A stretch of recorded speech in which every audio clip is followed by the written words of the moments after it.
Andito ngayon tayo sa Bucana Bridge. Nakakatapos, it is a 1.3 kilometer bridge.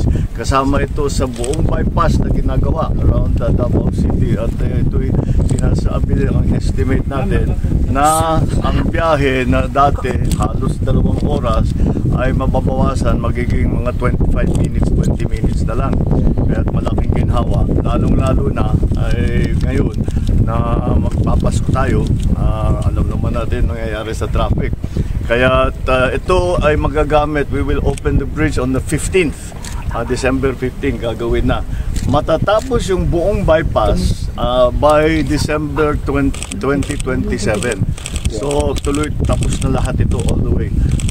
Kaya ito ay nagsimula, na-approve ito noong July ng 2022. Nagsimula ito ng 2023. Early 2023, late 2023. I'm sorry, late 2023 kasi mga approval. At ngayon ay tapos na. Kaya natulungan naman tayo ng ating mga Chinese na contractor dahil ang ganda ng technology nila, kaya napakabilis at marunong talaga sila magpatayo ng magandang tulay, magandang infrastructure na mabilis at nasa tamang gastos, nasa tamang presyo. So this is one of the 4 major projects that our legacy projects that we will be finishing in Davao and its environs.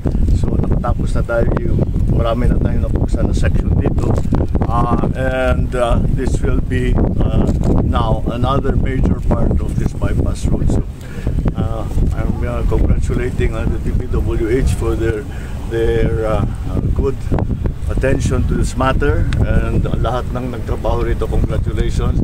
At we're looking forward to December 15 kung kailan meron ng dadaan na traffic dito. Thank you.